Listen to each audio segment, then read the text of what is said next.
Well, from Republicans celebrating the overturn of Roe v. Wade to Democrats securing another 4 years in the governor's mansion, 2022 is a busy year in Wisconsin politics. So what does it mean as we look ahead to 2023 and beyond? The director of the Marquette Law School poll, Charles Franklin, is here with a look back at the biggest political stories of the year. Happy holidays, Hi, Charles. Good to see you. That may have been the top. Warthogs are part of the war on Christmas. Who knew that was part of it? There we go. We got a new lead.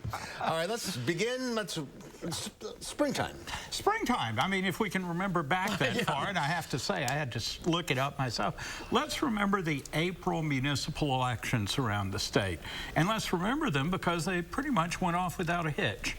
After all of the complaints about 2020, there were very few complaints about the spring elections. And in some cases, insurgent candidates won. And in other cases, they lost.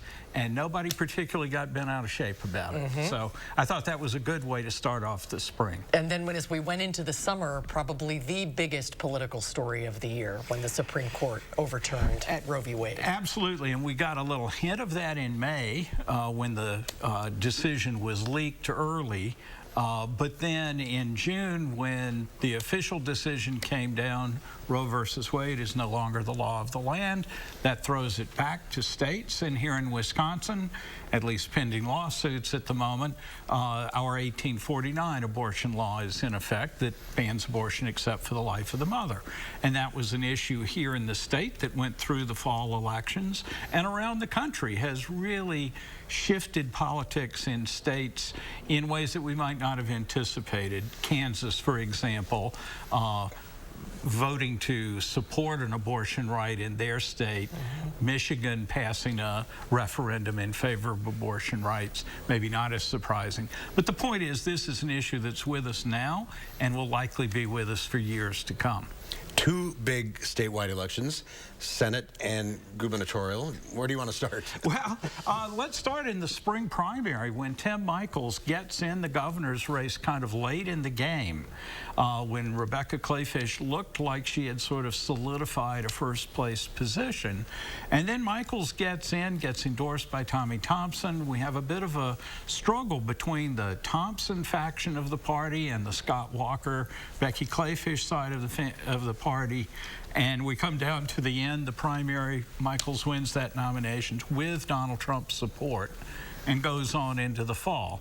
On the Democratic side, it looked like we might have a tussle, and then three top candidates drop out a couple of 3 weeks before the primary, something I can't remember happening in any election before. That let Mandela Barnes coast to the nomination and then face a very tough, hard-fought battle into November in the general election. So we had two very interesting primaries with rather different outcomes. Do you think the Democratic Party cleared the way for Barnes? I don't have any inside information about that. The public reporting suggests that the other candidates' polling convinced them that they didn't have a path to defeat Barnes, and whether it was prudence about future election chances by not seeming to be a spoiler, or whether they really didn't think they had a chance, or whether there was pressure bought, I have no idea. But it was an unusual circumstance, and it meant that Barnes came out of the primary with very positive feelings. On the other hand, he had not become widely known throughout the state at that point. Our polling still showed 41% didn't have a opinion of him at all right after the primary. Whereas the Republican primary was tough and hard fought, but doesn't look like it left enduring schisms within the party in the fall. So it's a good example where a coming together may not help your nominee, but a divisive primary may not hurt your nominee either. And as we look ahead now to the new year, we'll have the state Supreme Court election. That's going to be big. It will be clearly the biggest political story of the spring, I think.